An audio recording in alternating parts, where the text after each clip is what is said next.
Tonight on Piers Morgan Uncensored, one of the most infamous men in the world, Andrew Tate's misogynistic tirades have been viewed billions of times online. He's now been effectively banned, though, from the internet. He doesn't think that's fair. Tonight, I'm going to try and work out if it is.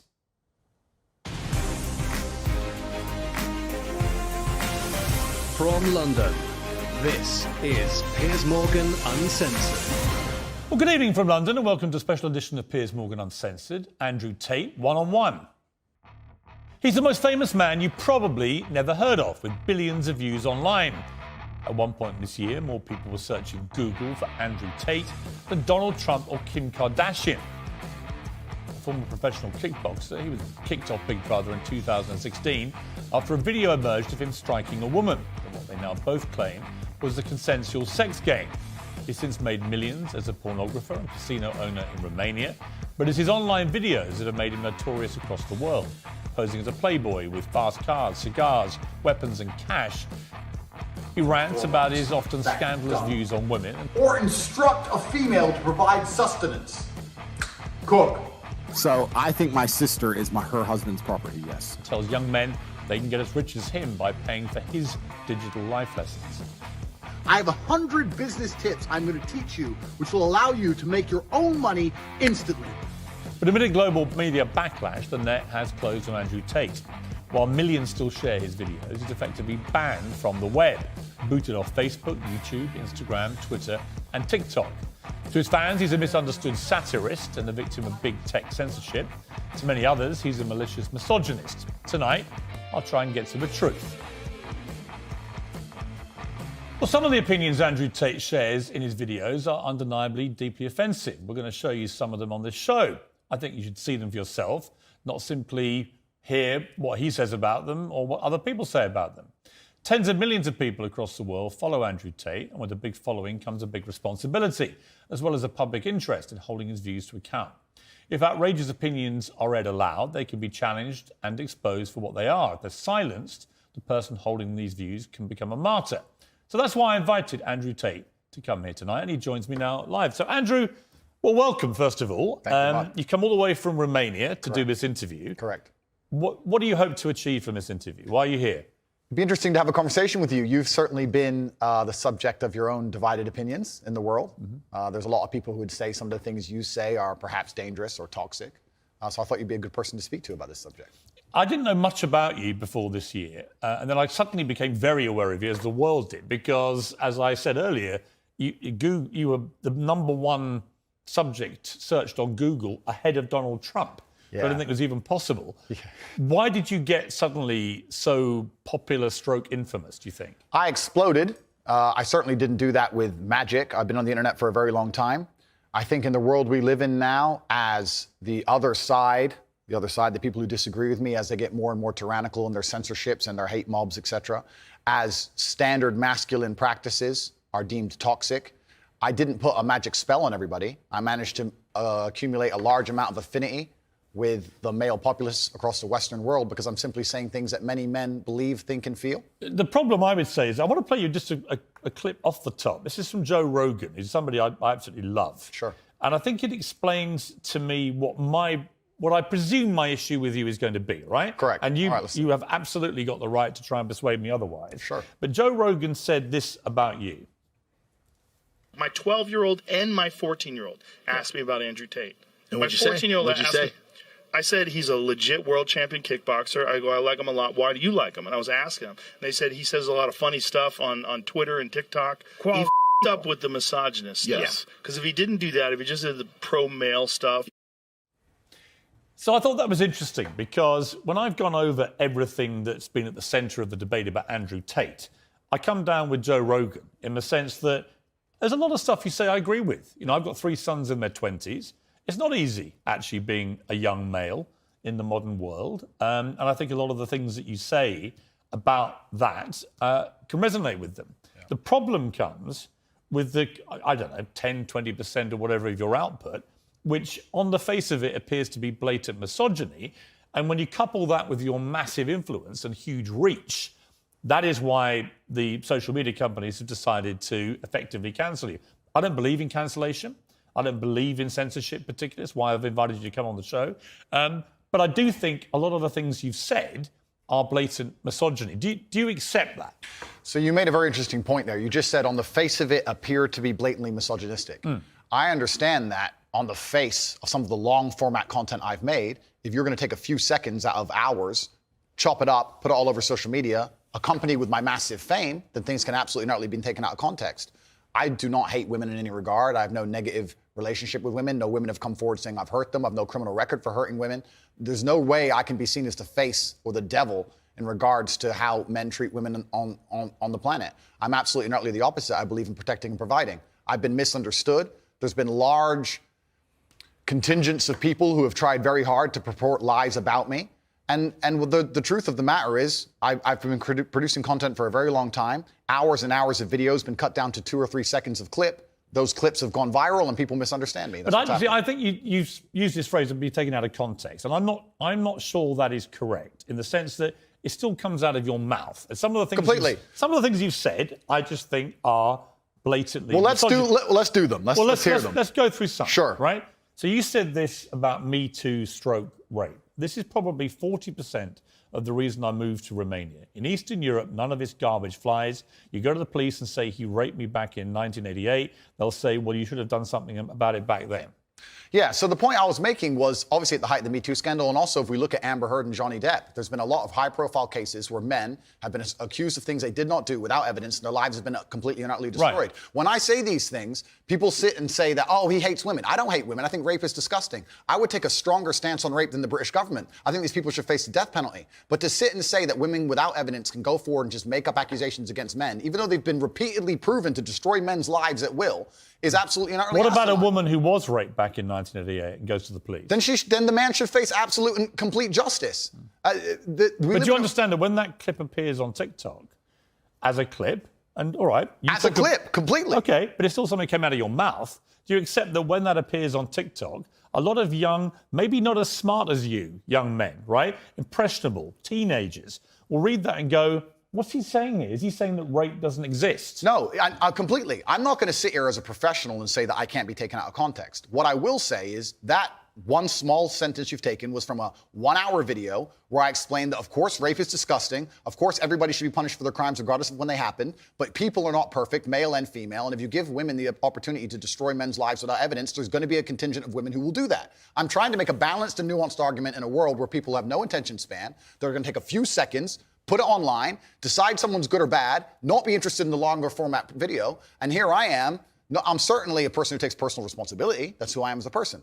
But we live in a world now with TikTok videos 5 or 6 seconds long. There's no content. Do you think women are the property of men? No. The point I was making... Why have you said they are? Because I made a religious point. I said that when a man marries a woman, the woman's father walks her down the aisle, and hands her away to the man. Traditionally, this is what it says in the Bible. I'm a religious person. I believe in God. I live in the most religious country in the world. So you do think that the woman becomes the men? I think she takes his last name.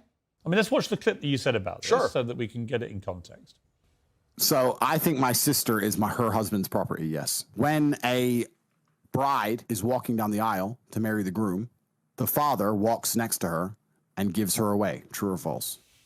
Absolutely. But I've been married twice, as it turns out, and on both occasions, I didn't believe that the woman was being handed to me as chattel, as property. Perhaps the way the reason I'm asked that question repeatedly, and I'm asked in a loaded way. So would you rephrase what you said there? Now, that's an interesting point about phrasing. The way I would say things before I was famous, I have to take personal responsibility and accept that if I make a video that 500 people see and 1% of them misunderstand it, that's not a problem. If I make a video that 5 million people see and 1% of them understand. So specifically on that point, I think my sister is her husband's property. She took his last name. She married him. She wanted to join his family. She has said it herself. Right. So she's still a sovereign individual. She's absolutely not a sovereign individual. But property means that the husband owns your sister. Listen, my friend, if we want to argue about this, you need to go back to the Bible, to the Quran. You need to argue with religious. No, I'm not talking about anything in the Bible or Quran. But that's what it says. No, I'm asking you what you think. I think that if a woman marries a man and she decides to take his last name, that they have different roles and responsibilities within that marriage, and I believe that. That's not the question. I believe the father. The father hands her. Don't behave like a politician. The father hands her to the man. Right, but don't be a politician, because I think you're a straight talker, Sure. right? You keep telling me you're a straight talker. I think my sister is her husband's property. Do you regret saying it like that? I understand that with my newfound fame, perhaps it could be phrased differently. However, I still believe that a woman is given to the man in marriage. That's what I believe. Yeah, but not as property. No, the property is the word that other people use when they ask me the question. But as an equal partner in a loving union. That's what marriage actually means. It doesn't mean that when you get married, the woman is given to you as a bit of chattel.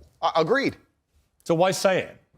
But that's the way that people ask me the question. People say to me, they ask the Oh, question. hang on. You can't blame people for asking you questions. Surely, if you want to be accountable for what you've said, you've got to own your responses, not blame the question. I own the response. It'd be like me asking you a question now and you say something and then say, well, actually, I blame you for asking. I understand, Piers. Piers, I understand. I believe the woman is given to the man. I believe she's given away by the father. I believe she belongs to the man. So if she belongs to the man. Fundamentally, all right. So fundamentally, you do believe that a woman becomes a man's property at marriage. I believe she belongs to the man in marriage, correct. Right. I mean, see, that to me is misogyny. And you're entitled to your opinion. Right. But do you not understand why people think it is misogyny? I understand why some people can be very offended by what I say. What they do is they take a point like that and they ignore all the other points I make the other way around. Yeah, but that's why I've repeatedly asked you about that line to see if you've changed your position. But the reality is you haven't.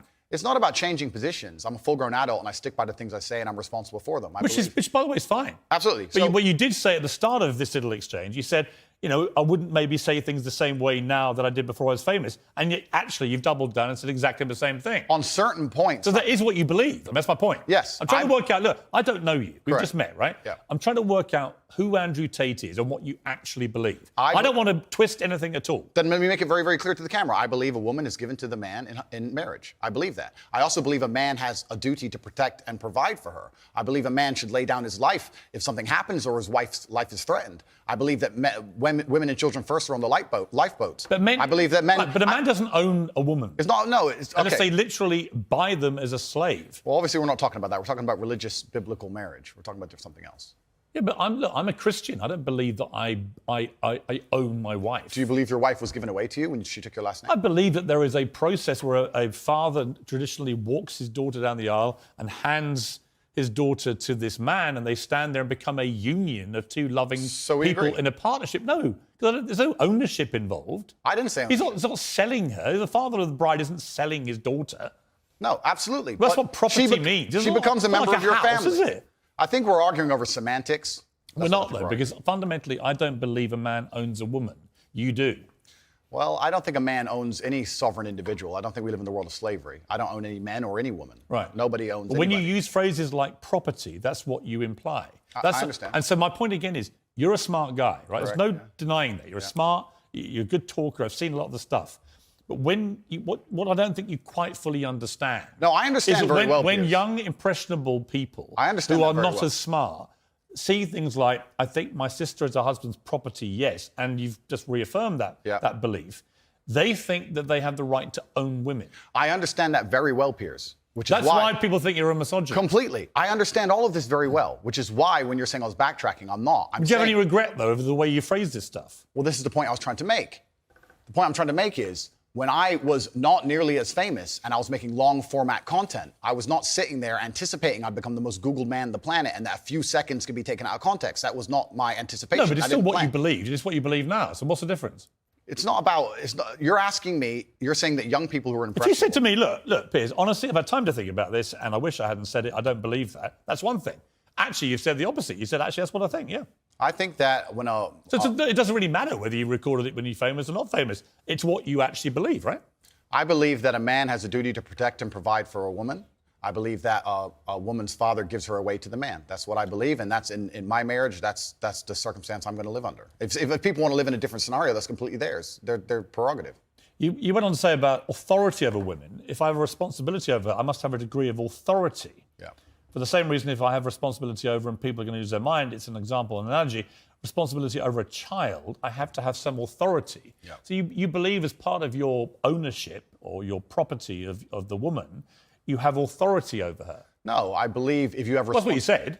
I believe if you have responsibility over something, you have to have a degree of authority or you can't be responsible. Yeah, but authority means, again, that you're the boss. The point I'm making, if you'll please let me finish Sure. at this point, the point I was trying to make was talking about the safety of a woman.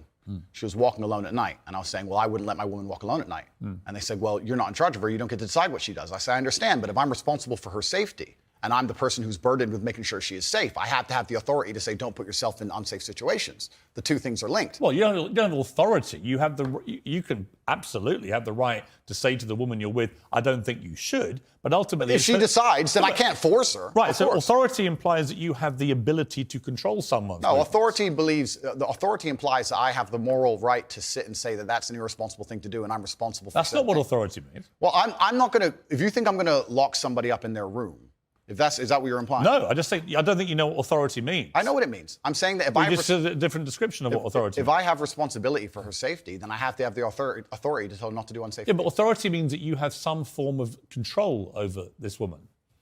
I think what you're trying to do... I'm only trying to get to what you think. Honestly, I am. I come with no agenda here at all. I understand. And I'm explaining very, very clearly. If I have responsibility over said subject, I have to have authority of it. So let me say you have children, right? Right. You have responsibility for them. No, I have legal authority over my children. That is very different to having legal authority over my wife or my female partner. Completely. But the point I'm trying to make... So you accept that? I accept that you used the analogy of responsibility for a child. My friend, these are very... These are actually really important things. They're important things, but you interrupt me every 5 seconds, so it's hard for me to actually explain my point. The point I'm making here is very simple. You have children, and you're responsible for their safety, so you're going to have authority to say, don't go out at night, perhaps, because you want them to be safe. I have legal authority. You have a legal authority. Yeah. Legal authority.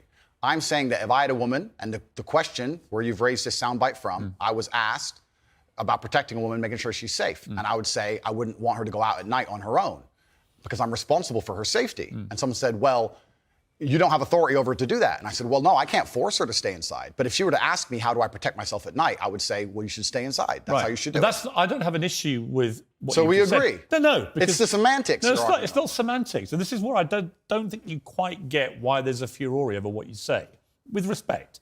Because the semantics point would be if we're saying the same thing in different ways, but we're not. I'm saying to you that when you say I have to have some authority over a woman, I say to you, you have no right to any authority over a woman. You do over a child if it's your child, because you are the legal appointed guardian of that child. Understood. You're not a legally appointed guardian or authority over your wife or female partner. Legally appointed, absolutely not. I agree. However, when it comes to things like personal responsibility or personal safety, men, largely by society, are accepted. We're the protectors and providers. We can sit here and pretend that in the world we live in, if me and my wife were walking down the street and men were to come up and try and attack us, I wouldn't be the one fighting. But we both know in reality I would. Right. I have a degree of responsibility to protect her. So if I have a degree of responsibility to protect her physically, then the point I'm trying to make is I will do my best to make sure she's never putting herself in unsafe situations. Do you wish you hadn't used the word authority? The authority is something that she would give to me. She would come to me and say, how can I make sure I'm as safe as possible? But I don't want to interrupt you. I just want to point out that's not what authority means. If someone gives, a person can give voluntary authority is not authority.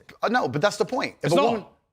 Piers. Andrew, it's not. Piers, if a woman comes to me and says, I want you to keep me safe, she is handing me authority for her safety. But do you understand the difference between having authority over somebody and somebody giving you permission to have authority? Completely. I never said one is consensual and one isn't. But why are we pretending I do unconsensual things? Because you literally say, I must have a degree of authority. I have to have some authority. And the point about only if I'm responsible for her safety. If I'm not responsible for her safety, I don't have authority. If your position now is that with her permission, I would like to have authority when we go out at night to protect her, that's a different thing. That was always my position. But that's not what you said. But that was always my position, Piers. So again, I simply say to you, It is what I said, though. Do you wish you'd phrased it a different way? No, because we're talking about long format copy where I'm talking about a woman who has come to me and said, you're responsible for making sure I'm safe. I said, well, then I have to make the decisions. When an 18-year-old boy reads, I must have some authority over a woman, what do you think he thinks? Well, I understand that. And I said this earlier when you tried to say I was backtracking, which I'm not doing. No, actually, I'm not. I don't want to. Okay. I'm not trying to gotcha you. Cool. I'm trying to work out exactly what you actually I understand think. With massive fame comes massive responsibility. I understand that a percentage of the population are always going to take everything that's said by anybody out of context. Would you change the wording of what you said? No, I would just encourage people to watch my long format copy and understand it fully. Would you tell an 18-year-old boy you don't have authority over women? Absolutely. You would say that? Unless a woman comes to him and says, you're responsible for my safety, please make sure keep me safe. Like my woman now says, that, comes to Andrew me. Tate, I can sign up to. Well, then we agree. Yeah, but I don't agree with what you said before. Because you're taking a soundbite from a 2-hour yeah, but conversation. you haven't been taken out of context because I read you the entire sentence. It's very. But you've ignored all the context around the sentence, my friend. You can't ignore a sentence that says, I must have a degree of authority. But you can when there's a 2-hour conversation where a woman is telling me if she makes me responsible for her safety and me explaining, well, if I'm responsible for your safety, I have the authority to make decisions. So yes, you've ignored all the context. Do you respect women? Absolutely. Why wouldn't I? Do you think that 18, 19-year-old women are more attractive than 25-year-old women? I think there's attractive people. That's a loaded question. I don't know. Well, it's not really, is it? I can't. You know why I'm asking you? Of course I do, but I can't sit here and for say. the benefit of viewers who don't know why I'm asking, you said this. In general, this is also one of the reasons men find youth attractive. You want to blow up the internet? I'll blow up the internet right effing now. The reason 18 and 19-year-olds are more attractive than 25-year-olds is because they've been through less dick. People say, oh, you can't say that, but yes, I can. A 19-year-old is more attractive than a 26-year-old woman, and I'll tell you why. Because that 26-year-old has talked to more guys, been to the club more times, been effed and dumped more times, more arguments, more mess, more for me to clean up. That is misogyny. Why? Because you are encouraging a mindset about 25-year-old women that makes them sound out to be infinitely less desirable than 18, 19-year-olds and having effectively been having too much sex to be taken in a more respectful way. Well, firstly, even if that was the case, that wouldn't be misogyny. But what did you mean by what you said? That's not misogyny because it's not anti-women. I'm saying that an 18 or a 19-year-old woman would be more desirable. Pretty anti-25-year-old woman. Anti-25-year-old women we can argue, but not misogyny. Well, that's misogyny then, isn't it? No, it's not. Well, being anti any woman at all is misogyny. Not when I'm saying that women are beautiful and attractive at a certain age and saying the age You're is saying different. 18, 19-year-olds are more attractive than 25 Well, then ageist perhaps, but misogynistic absolutely Is that not. but you just accepted it was misogyny? No, I didn't. You said it was misogyny. I'm telling you, no, it's not. So you don't think if you're saying slightly hateful things about a 25-year-old... That's not slightly hateful. Well, it is. You think you'd say that to a woman's face if she's 25? It's not slightly hateful. When So you would go up to a 25-year-old woman and tell her exactly what I've just read out? Why would I walk up to a random 25-year-old woman? Because you said it in public on the internet and it's been listened to and watched by millions and millions of young, impressionable boys. Correct. There was a large panel. There was a conversation. There was hours long of conversation. There were feminists attacking men for toxic masculinity and attacking me and saying things. And I said things back which were going to antagonize them. Which you've done yourself a bunch of times. I think a lot of allegations of toxic masculinity are not toxic. Correct. I do think that kind of sentence that I just read out, that paragraph, is actually toxic. If you genuinely mean that, and you say you wouldn't say it to a woman's face, but you said it in public about women of that age, I do think that's misogynist. And I think you probably do too. I don't think it's misogynistic. I understand why it can be insulting to You wouldn't say it to a woman's face? Well, it depends. You're making out like I'm walking around the street going up to random 25-year-olds. Well, effectively, you're doing it to tens of millions of people online. There's no difference. Not at all. We're discussing a topic. We were discussing the ideal age of a man. Should young boys, right, in their teens, are you comfortable that they would have that mindset? Be honest. I think that young boys in their teens lack life experience. They lack nuance. And they need to be very, very careful what they're digesting online, whether it's my content or anybody else's. Yeah, I think you know for a fact millions of them are digesting exactly what you're saying. Completely. The entire internet, to a degree, I think any subject you can find, there's going to be a whole heap of content. I come back to the Joe Rogan thing, Andrew. Is that a lot of what you say, I agree with. Yeah. Right? I do, genuinely. I've written a lot of stuff you said. A lot of the stuff you talk about, I think, yeah, he's got a good point, right? So we agree about a lot of things. But when I read that kind of thing, I'm like, how much of that is you? How much of that is some act? Do you regret saying stuff like this? I don't. And actually, do you see it as weakness to admit you shouldn't have said something like that? No, I don't live with regret. I think what's happened is that, like I said, long format content, arguments with feminists, arguments with the toxic masculine crowd, arguments with the left, and they're going to take a small clip, small sentence from ours, and they're going to try and paint me as a villain. But I'm not left or right. I don't know what you are, Piers. Exactly. That's my point. But that's my point. And I understand. And you're doing exactly as I knew would happen on this interview, which is because you're a busy man. You're not going to watch hours and hours and hours of video. Actually, I have watched hours and hours of video, and I'm going to come to the stuff where I agree with you, and I'm going to come to the stuff about your censorship, which I have issues with. So this is, it's a long interview, right? Sure. I just thought off the top, you said to me, and you were quite bold about it, well, go on, then let's go through these. And you should keep going. I will sit here and stand by what I said. I believe that on that, I just read to you then. Yeah. Do you wish you hadn't said that? I understand how it's been misconstrued. I understand how it's been weaponized against me. Do I regret it because it's been weaponized and used against me? Well, that's slightly annoying. That's not why I want you to Did I agree. at the time mean what I said in the context of the conversation, which obviously you're not familiar with and the people at home are not familiar with? No, I meant what I said. The 25-year-old women, they've just talked to more guys, been to the club more times, been effed and dumped more times, more arguments, more mess, more for me to clean up. Well, there's a whole bunch of context and conversation around that's been missed, and I I don't encourage think I'm missing much context. Well, It's pretty- I encourage people who are interested to go watch it. Right, but I mean, I've just read out 3 sentences on the bounce there. I don't think there's any context I'm missing. I mean, you've made it pretty clear what you think about the difference between 18 and 90-year-old women. I wasn't and talking about 26-year-olds. myself, even. I was talking with a Muslim guy who was on the panel, and he was explaining how youth is very valued in most parts of the world, and why virginity is valued in most parts of the world. And the feminists were arguing against it. And I was sitting there, actually, very much like you, a mediator between the two, explaining why, in most of the world still today, perhaps not in the Western world, virginity is coveted, youth is coveted in most of the world, and throughout all of human history. And I was sitting there making the point, explaining why in certain parts of the world they think how they do. Well, in large parts of the world- Even though it's very different to the Western world. So I was making a point, mediating between two groups very similar to yourself. The conversation has been misunderstood. They've taken this clip of it, and it's being weaponized and used against me. I understand that is because I am now the most famous Google person on the planet. It's inconvenient, sure. But I'm definitely not a danger to women in any regard. I date women 25, 26, 27 years old all the time. None of them are offended by the things I don't say. think you're a danger to women. Of I course think not. I think the danger, if it concerns you, the danger is the influence you have on young men to have this kind of mindset about women.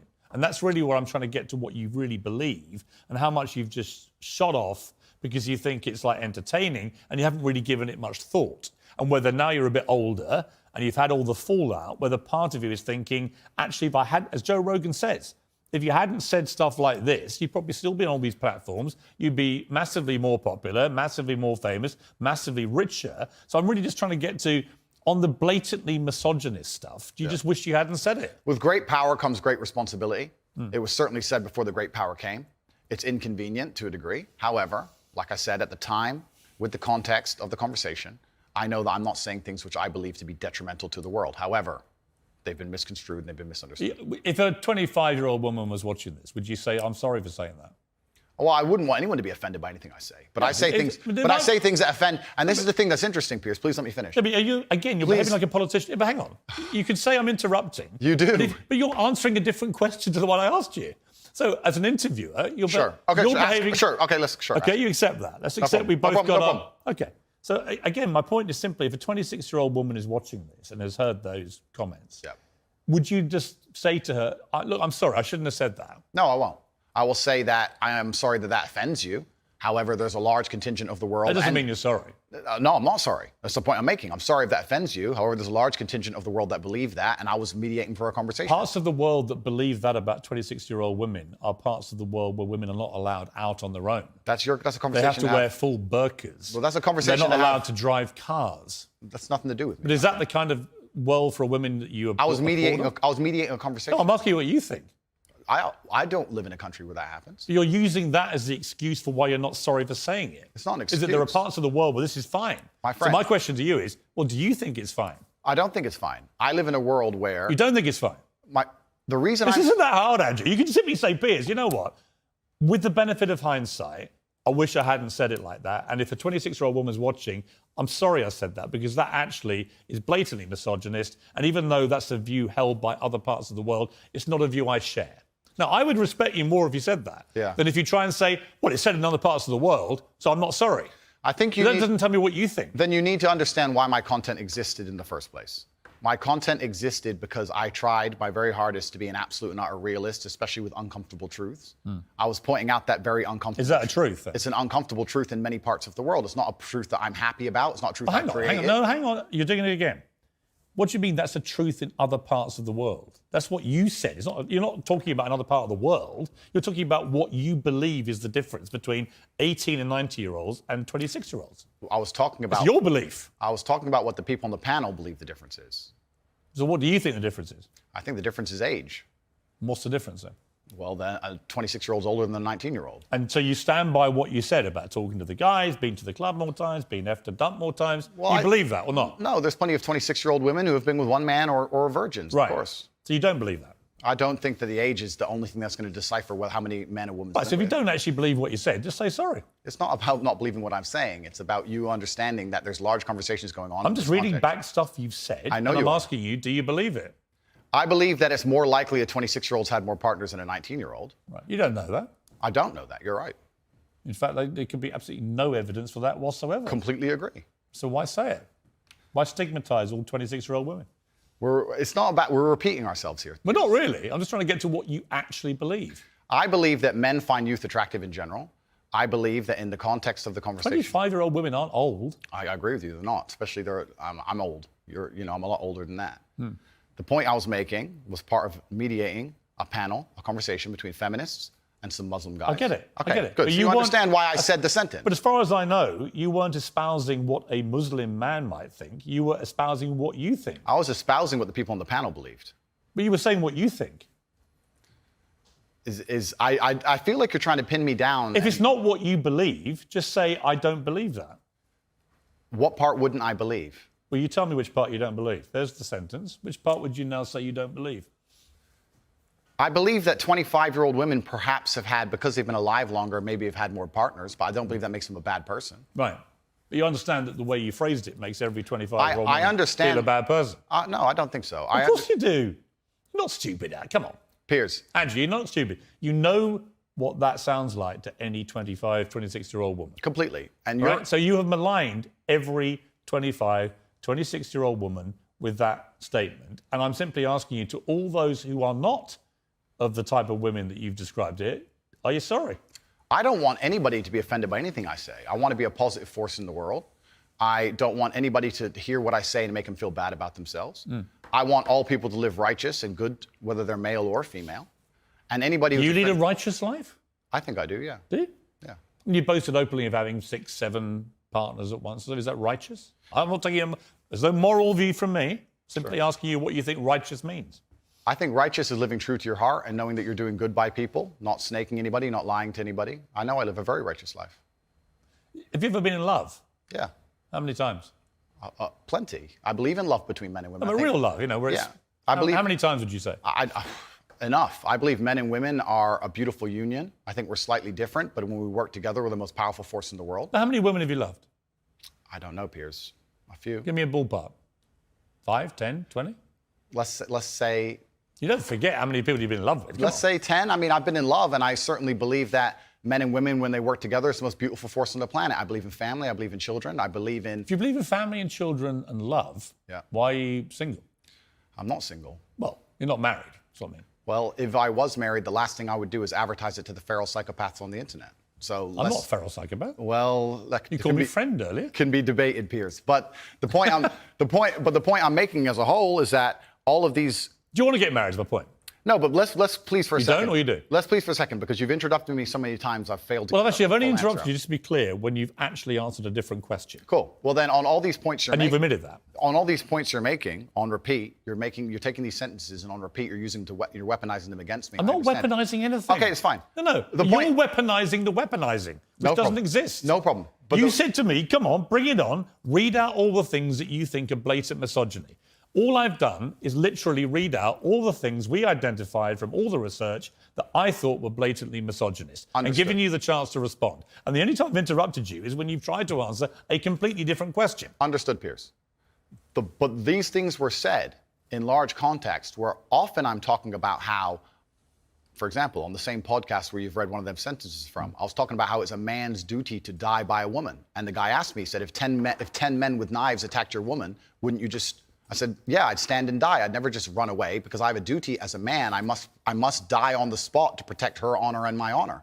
I'm talking about a man having responsibility to his duties. I'm talking about the old traditional ways of masculinity. And what happens is a few sentences from such a long conversation is taken and used against me. I understand that. So I want you to understand that I'm talking about protecting and providing for women. I'm talking about a man making Do you sure want a to get woman- married? No, but we have to all feed into each other, Piers. I'm talking about It's not a hard question. No, but I'm talking about protecting and providing for a woman. I'm talking about a man being responsible for her safety. I understand. So of course I believe in men and women. Of course I believe in love. Of course I believe in marriage. Of course I believe in family. No, but none the of that was idea my that I question. don't believe in Andrew, the idea that I don't believe in these things I is didn't crazy. ask you if you believed in it. I asked you if you're going to get married. One day, absolutely. You'd like to.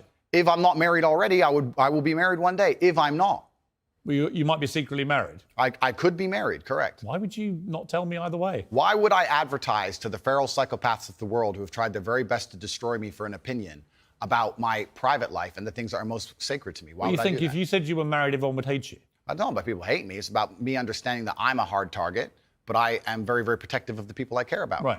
But you believe in the concept of marriage? Completely. That's what we were talking about the whole time. What do you think? We talked about a man giving a woman away. Okay. I believe in marriage more than anybody. In here's fact, my- I believe in marriage in, no, please. I Okay. believe in marriage in the traditional sense. I believe a man has a duty to stand up and be a real man. I believe that the problem with the world today that we are facing is that not enough men are sticking to the age-old ways of masculinity. Mm-hmm. I believe that me standing up and saying a man must protect a woman and provide for her, so he needs to make sure that she's safe. He needs a degree of authority to I have protect no her. problem with- But people do have a problem with it. I'm not- sorry, and that's the world we're in now. Andrew, I'm over here. Sure. I don't have a problem with what you just said. Here's where my problem comes, right? There are a lot of clips of you floating around on the internet, as you know. One of them has you saying, bang out the machete, boom in her face, grip her by the neck, shut up, bitch. In another, you say, slap, slap, grab, choke, shut up, bitch, sex. When people see those clips and hear you say misunderstand those them. things... Agreed. Well, I don't think that... It's not hard to misunderstand it. It is. You might say that it's consensual. Other people would say, whether it's consensual or not, that's a very ugly way to talk about women. Completely. Now let's Hitting watch. them with machetes. No, watch the whole video. It's a girl coming at me with a machete and me saying, here, slap the machete out of her hand. I She's understand. attacking me. I So you don't understand. understand. This is the exact point. I do The understand. No, people don't watch them in full. And this is actually what's interesting. And please don't interrupt me on this point. Social media has changed in modern times. YouTube 5 years ago was 5, 6, 7, 8 minute long videos. Now we have TikTok, 10 seconds, 15 seconds, 20 seconds, YouTube shorts, Instagram stories. Now anything you produce that's long form is cut down to very, very short form. They're interested in clicks, they're interested in engagement. Of course. They find But the you most benefited from all they that. find the most controversial clips they can And Andrew, on purpose. You benefited from all that. Everybody benefits from social media views, as do you. Was it the Hustler? What is it I had called? an online school, Called? Hustlers University. Right. And their whole job was to promote your clips, make you rich and famous. So you've benefited from this system, the one you now profess to hate. You've benefited from all I never that. said I hated You've it. clickbaited like the best of them. I never said I hated it. I'm saying what happened. I don't hate it. I don't hate social media. I think it's a very powerful force. I don't hate the social media. I'm saying The point is, I think you can talk. Look, you can talk to girlfriends of yours, maybe a secret wife. I don't know. It's entirely up Or to two. you. Or two. Maybe you've got 10 wives. That's your business. I don't care, right? My only thing is, I don't care what you do in private. If it's consensual between you and another woman, you can do what you like, right? It's your life. I believe in freedom and liberty.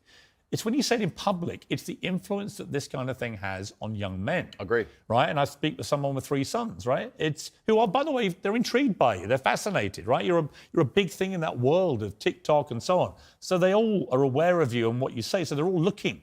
And when they see things like the machete thing, I get the context because I'm a 57-year-old guy who's been around the block a bit, and I can get what you've said, and you responding to a particular scenario which you'd created where a woman... But it can be misunderstood. I understand. So my point to you is, given that you know it can be misunderstood, do you regret saying things like this on camera where it can be disseminated by less intelligent young males who think that is actually what they should be doing to women? And finally, we get to the point of the issue, which is the point I tried to make at the very beginning.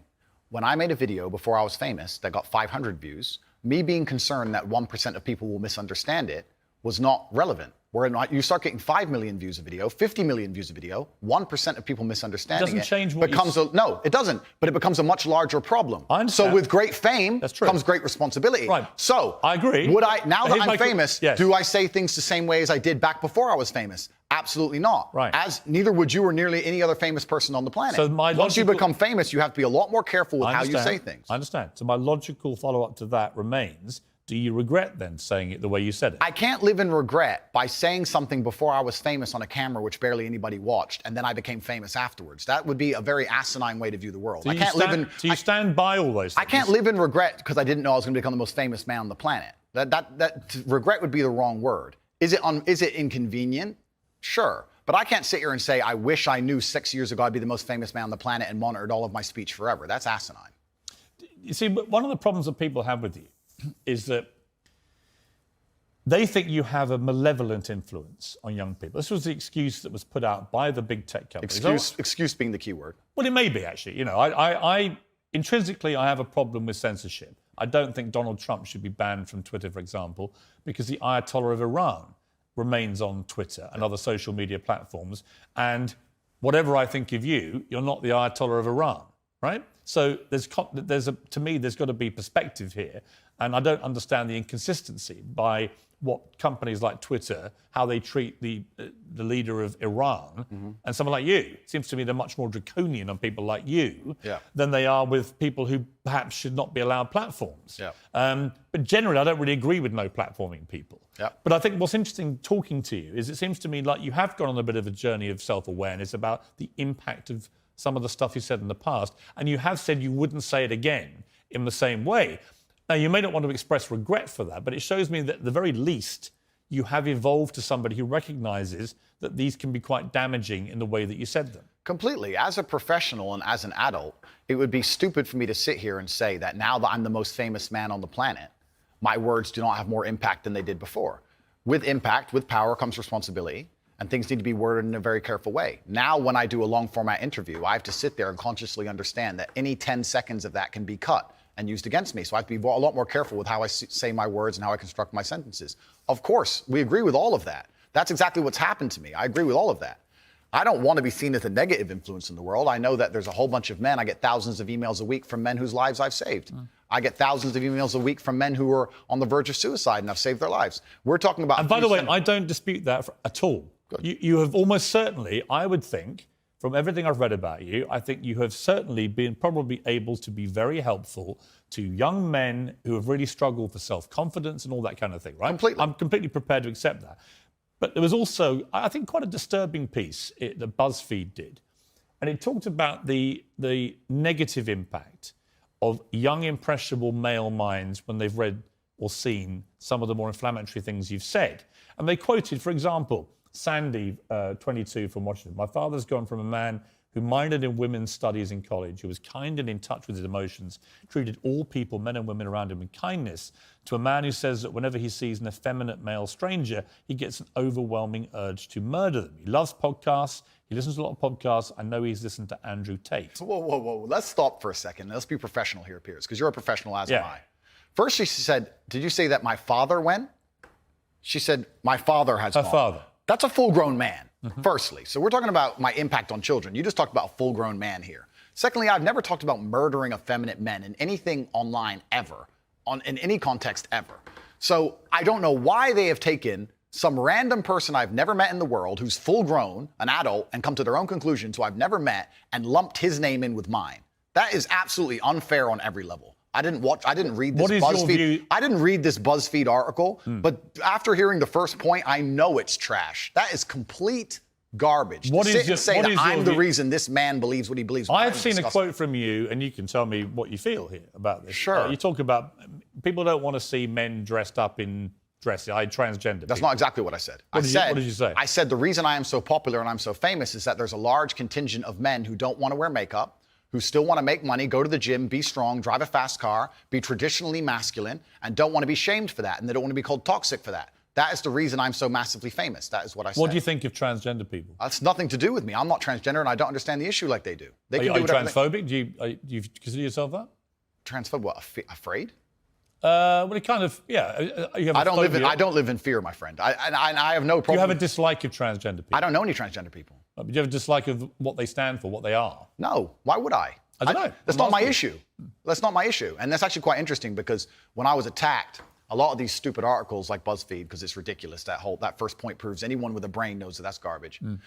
When they attacked me, they lump a whole bunch of things in together. They say misogynistic, racist, transphobic. They just put them all together at random. I'm mixed race. By the way, I don't know where they get these. They just get these buzzwords and put them in a sentence. By the way, I completely agree. It's crazy. I've had the same thing done to me. Okay. And I'm not calling you anything. I'm asking you what you personally believe you are.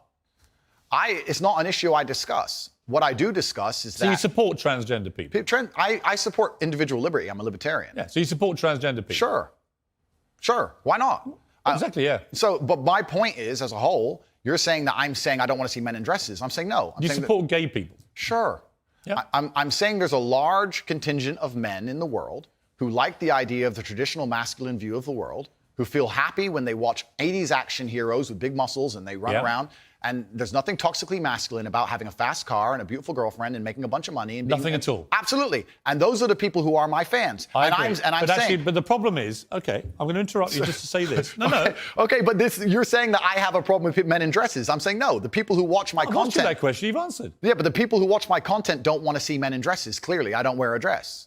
That's the point That's I'm not making. why they're watching your content. No. Because you're not wearing a dress. No, but that's the point I'm making. That's the point I was making. There's a large contingent of men who are not interested in the things that perhaps the YouTube algorithm's trying to feed them. I think there are and they lots find my of. content. Look, when you support masculinity and masculine traits, I'm with you, right? Okay, so you agree a man should protect and provide for a woman? Absolutely. Okay, so you agree if you were walking down the street with a woman, you'd be responsible with her safety? Yeah. Cool, absolutely. So if that woman wanted to walk alone at I don't night think and I have authority over the woman as we do that. Okay, so let me ask you another question, Piers, because we are professionals. Let's say your woman decided she wanted to take a nice little walk through the south side of Chicago at 2 a.m., and she wanted you to go with her, and you were responsible for fighting and dying on the spot if she was attacked. Don't you think you would say to her, no, we're not going out right now, it's not safe? Yes. Okay, so you'd have authority to make the decision. So No, we I agree. wouldn't. So I would say I we don't agree. think you should. If she decides to, it's her own volition. Well, if she decides, you're not going to stop I have her. no power to stop her. Completely. But you think you do. No, I don't think I have power You to stop her. clearly do. No, I think I have power to make the decision. I think, no, that's not So sensible. if you have the power to make the decision, you have the power to stop her. No, because And if that's she- where we differ. And that's why I think it's interesting about you. I don't think you really think through what you're saying. I think through what I'm saying Because so carefully. Yeah, but Andrew, what Piers. you've literally just said is that you have the power to stop No, her. I said I don't have the power to stop her. I'm not going to lock her in the room. I'm saying that. So if as she a- wants to go on her own, then she's going to go. then But you as a don't have couple- authority to stop her. Okay, but as a couple, if we're going to sit there and decide if we're going to take this. You late- asked me, would I feel a sense of responsibility for her safety? Absolutely. Agreed. Absolutely. So would let me I finish, have the Piers. power or authority to stop her doing it? No. No, of course not. So let me finish, Piers. You're not going to stop her walking out the hotel. Of course, it's her decision. She's a sovereign individual.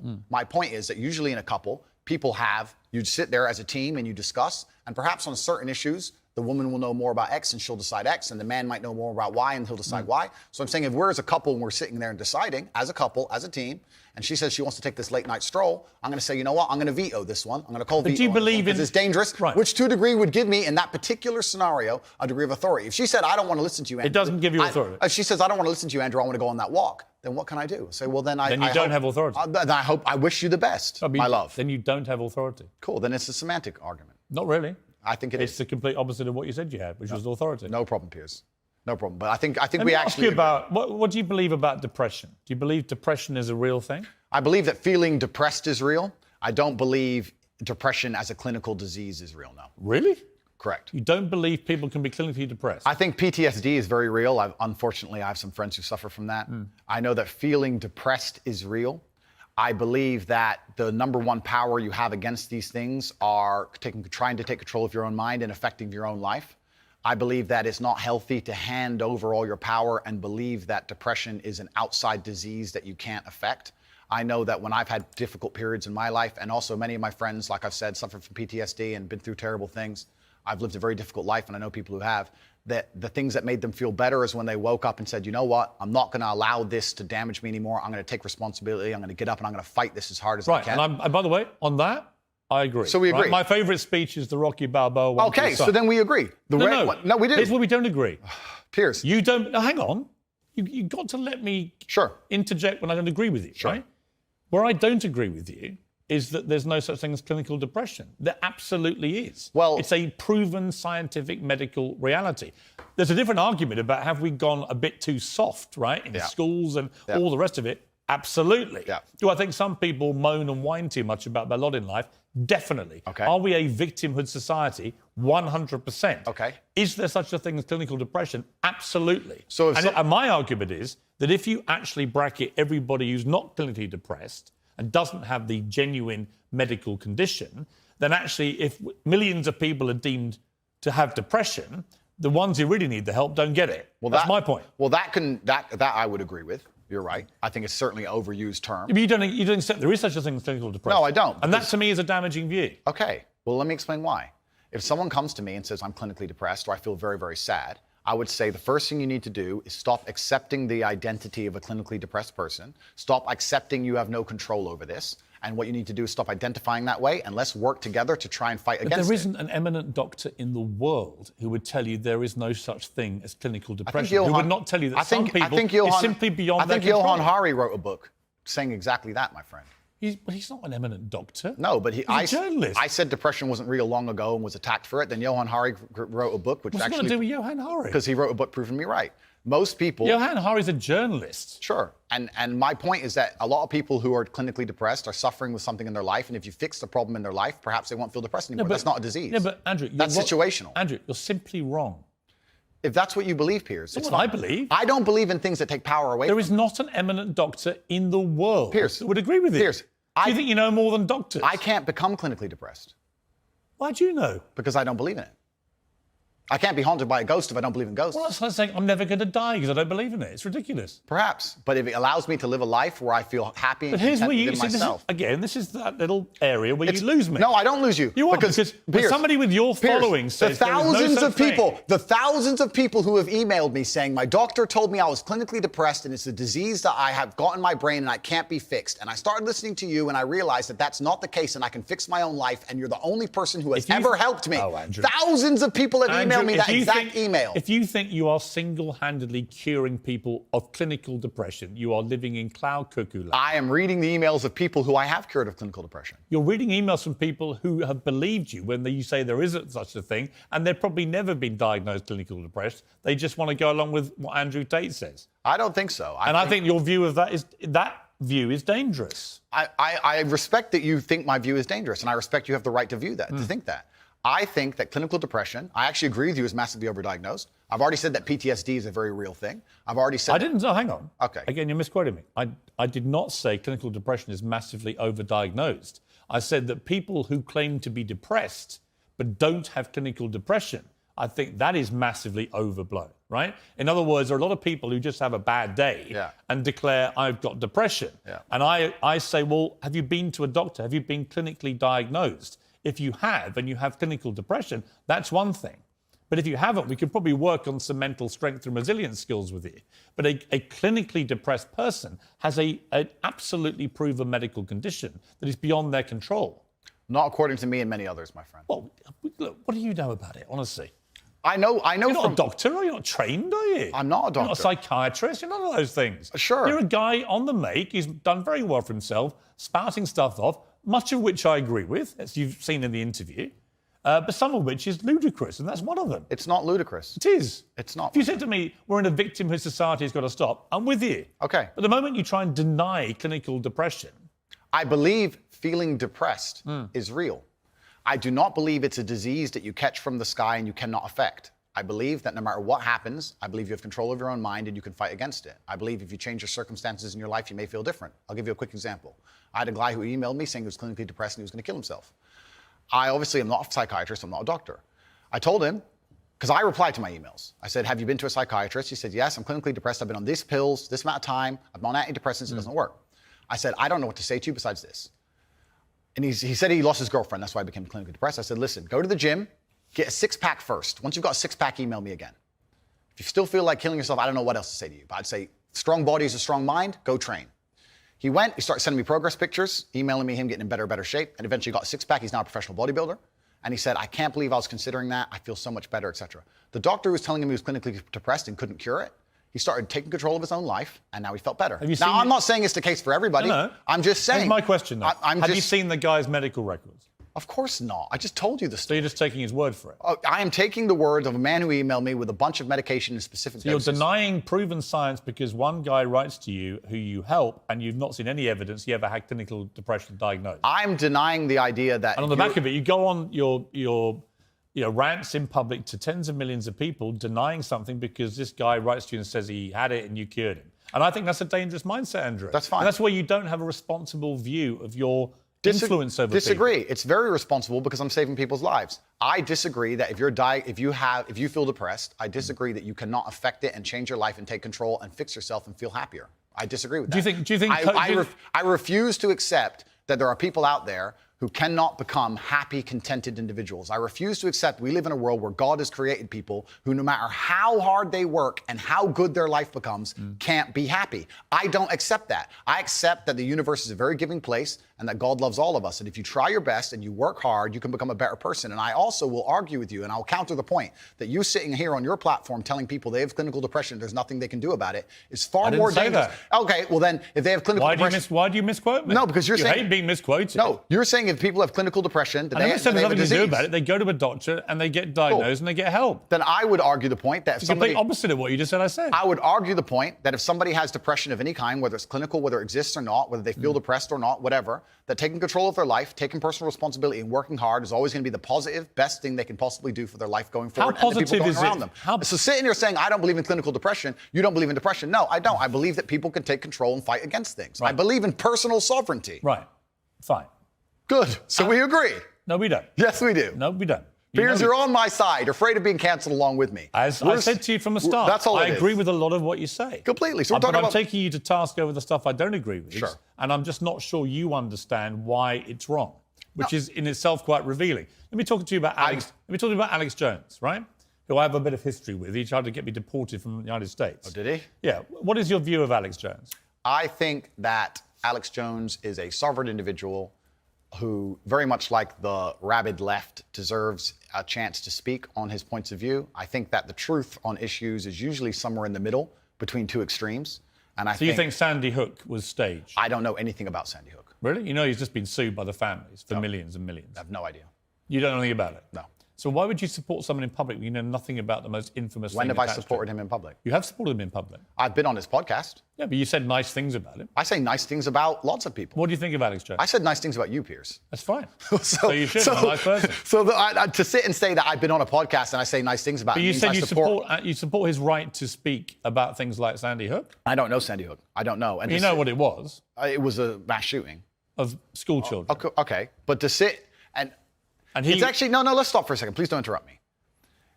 Here's why I know why you're good at your job. First, you interrupt people a lot, which is good. It's a good skill, Actually, and then there you go. Prove me right. But here's exactly and the timing's good. Here's exactly what I do.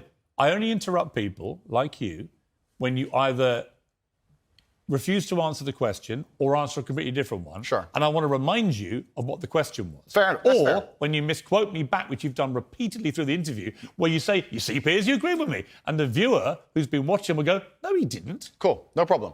The other thing you do is you try and set these traps like now. So you're saying What's the trap you think I'm setting? You're saying that I agree with every single point of view a man has. I literally didn't say that. You're saying, well, you support Alex Jones. Why would you misquote me? Because you're saying you support Alex Jones and you said you've been on his podcast and he said this.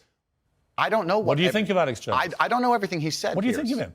I think on his podcast he was cordial. I think he was professional on his podcast. I've also done podcasts with rabid leftists and people who openly hate me. Is it wrong I do a podcast circuit. Okay. So and I don't know everything he's ever said. When somebody like and I don't know what. So I don't know what you're trying to get me here because I did a podcast. If you let me get a word in edgeways, I'll tell you. It's a lame trick. If you let me get a word in, I will tell you. Let's go. Alex Jones said that Sandy Hook didn't happen. It was staged by actors. Okay. This compounded the appalling grief of the families of those poor 20 children who were gunned to pieces by a lunatic with an AR-15 semi-automatic rifle. They were already grief-stricken beyond belief, and this guy poured petrol onto that grief quite deliberately to make a huge amount of money from his InfoWars fake news bullshit.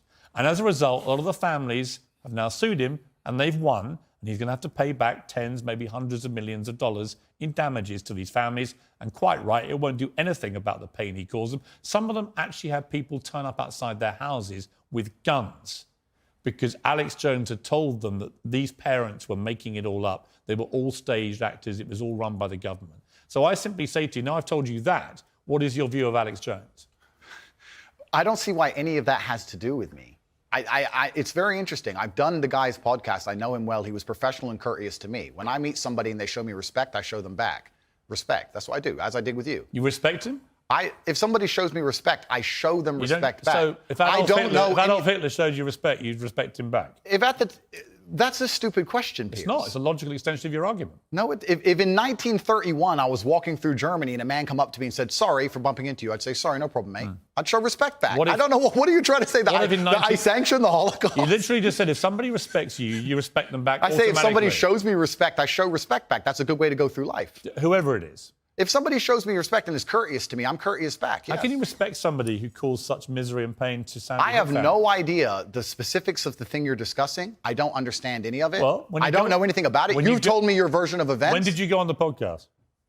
I was on the podcast about four times in the last 4 years. I did one So relatively recently. So four times you went on Alex Jones's podcast. Correct. Promoting him, helping him make I don't money. think it was promoting and helping him because, Well, it's his podcast. well, yeah, but I've been on the podcasts of people who absolutely hate me. I've been on liberal left-wing podcasts. I've been on feminist That's podcasts. fine. And no, you just sat here saying I would like you to agree, perhaps we can agree on this point, that I'm not a feminist. I go on feminist podcasts. I do a podcast circuit. I do You're not a feminist? No, I don't know. What do you think a feminist is? Well, let's not change subject here, Piers. Stay on the Well, hang subject. on, you mentioned feminism. Completely, but you're trying to said- get away from the point because what you did is you're trying to say because I did a podcast, I sanction all of this person's views, and I'm saying I do 5 podcasts a No, week. I'm I do saying 5 podcasts a week, and I don't sanction 100% the views of any other person on the planet because I'm an individual, and he has an individual views, as Right. do you. So I don't know why you're trying to come at me with you- one of his views and pretend that's something to do Because with it's me. a pretty big view. No, but and it's a become lame huge- trick, Piers, and you're better than this. Not So a let's lame move trick. on. Would you, It's if Vladimir lame. Putin, It's if lame, Vladimir and let's move on. Putin had a podcast, would you go on it? Sure. You would. Great. Okay, then we know what you're talking about. If Vladimir Putin had a podcast, fine, I'd go on that's it. fine. If Joe Biden had a podcast, I'd go on it. If a feminist has a podcast, I'll go on it. If Piers Morgan has a podcast, I'll go on it. If Alex Jones, I don't see the point you're making. There's no point here. You're digging, but there's nothing to find. Well, I'm not. I'm taking your position that if somebody shows you respect them. I think that I'm saying there are lots of people in the world I do not respect. If Vladimir Putin showed me respect, I would not respect him. that's your opinion. But No, it's my view. What's okay, your that's view? your view. Well, Your view is you would. You're sitting here, Piers, saying that I'm on Uncensored show, and in your intro you said that it's important that we don't have echo chambers and we have varying Correct. and that we have varying opinions. Correct. But then you're saying the people you don't like, you wouldn't go on their podcast. No. So you are a hypocrite. No, I I'm will not. go on anybody's podcast and discuss any point. I don't think you understand what censorship means, do you? Like a lot of words we've had problems with today. You're just saying What do you think censorship means? No, but the point I'm trying to make here. Hang Piers, on. What do you think censorship means? Don't hide from the fact that you're saying you will only do podcasts with people you like. Why do you think that's censorship? No, that's your prerogative. My prerogative is What does it do with censorship? I'll discuss opinions with anybody, and I've done hard left wing. Why are you not asking me about the podcasts I've done for the people who are hard liberal By the left way, wing? I don't care whether they're left or right. Okay. Extremists to me are all nuts, right? Then we agree. Yes. So perfect. Good. Next subject. All right. Here's my next subject. It was a very serious case here. Jesus. And before we move on, sorry, Piers, but before you move on, I do find it kind of disingenuous. And I know we're on a show, and I don't have a personal problem with you, but it is kind of disingenuous to try and sit here and lump me in with some school shooting. That's nothing to do with me. That's nothing to do with me. On any level. Let me respond. On any level. Let me explain. Like you've just said, you've been on this podcast 4 times. In 4 years. Since he said the whole thing was staged. I don't know when he said. I think the fact that a smart guy like you wants me to believe you had no idea that Alex Jones, who's been in the news now for the last 2 years for being sued by these families for the most heinous thing imaginable of pouring petrol onto their grief by claiming that shooting was staged. The fact that you're pretending you didn't know about any of that. It's not about pretending and I you've didn't know. been on his podcast 4 times, Piers. supporting him and making him money. So damn right I'm going to call you out on it. When I do a podcast, if you think I spend time analyzing the point of view of that person and everything they've ever said You should. for years beforehand. It's not years, it was minutes in most cases. Years and years. When did you last go on his Piers, podcast? You trying to lump me in and attack me for a person whose podcast I do having a view is absolutely childish. Because I've done a bunch of podcasts with people. You would do a podcast. I've done a bunch of podcasts with people who are advocating for things that I do not agree with on every single level. In fact, most of my podcasts are me disagreeing with people. So it's completely crazy that you're trying to lump me in with that. That's cheap. That's cheap. You are completely misconstruing the point of what I'm saying. I think deliberately. No, what you're trying is a cheap trick. And I'm just making it clear It's to the not a audience. cheap trick. It's a I'm just cheap curious where your moral line is. It's a cheap trick. Where's your moral line? I disagree with the points of view with the majority of the people I do podcasts with. So it's a very cheap trick you're trying here. So when people invent vile things to make themselves rich off the back of families of little kids who've been blown to pieces with a machine gun or a semi-automatic version of a machine gun, I think that is actually a line I wouldn't cross. I wouldn't be happy to go on someone's podcast when they've been responsible for doing that. It's not about political views or differences of opinion over facts. It's about somebody deliberately inventing a pack of lies to compound the grief of families. And I'm curious, you don't think you have any need to go down any kind of moral quandary about people like that before you continue to allow them to use you for their own promotion? He didn't use me. He didn't use me for Why his does he have you on the promotion. podcast? Because we disagreed and discussed points like we're doing with you right now. Did you call him out on that? Are you using me? We didn't discuss that. I'm not using you. I'm giving you a platform most people aren't giving you right now to show the world who you really are. Fantastic. So neither of us are using each other. I'm here on your show. I'm providing you with content. You're giving me a platform.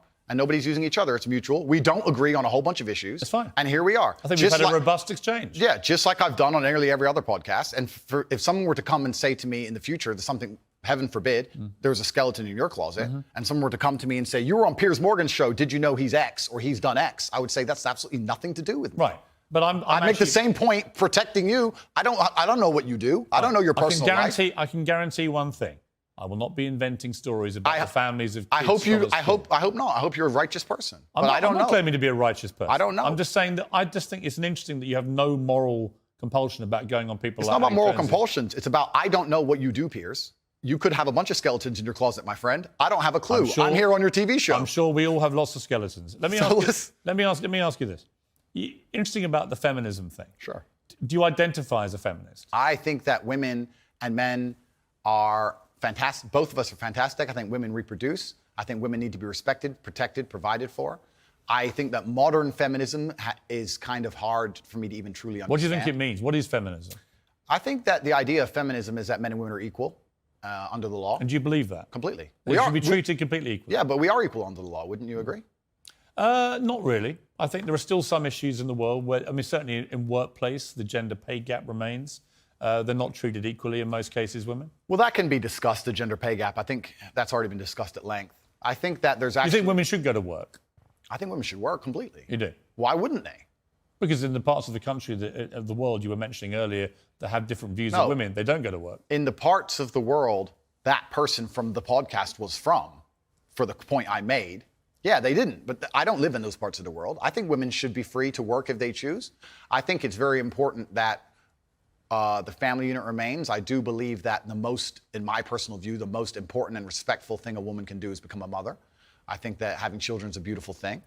But obviously, if a woman wants to work and wants to have a career, especially now with paternity leave or maternity leave, and she can manage to do both, why wouldn't I want women to work? I don't know why anyone would ever assume I don't want women to work or think women can't work, because I said that I should keep them safe sometimes. Good. No, but it's interesting because you have to look at this, Piers.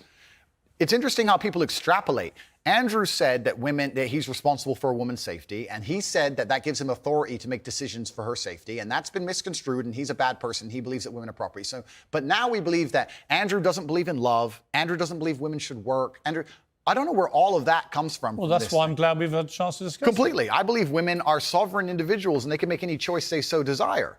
I think that it's important that we remember that a man has a duty. I think I certainly in my relationship have a financial responsibility to provide for my woman. My woman would never have to work unless she wanted to, because I'm the kind of person who works hard enough that she wouldn't have to. Should young men, though, all aspire to be like you? Should young men aspire to work very hard, have no criminal record, become multimillionaires, protect and provide for the women close to them, be sovereign so they can stand up and have their own points of view in face of cancellation, be able to not be mentally intimidated when they go on national TV and there's traps set up for them? Yeah, I believe that confident, strong men who stand up and protect and provide for women are a good thing for the world and a good force for the world. And I don't think that I put a magic spell on anybody. I think there's a whole bunch of men in the world who understands my value. And if men grow up to be like me, you're gonna have a whole bunch of people with no criminal record, dedicated athletes, who protect and provide for the people close to them, are fantastic for the economy.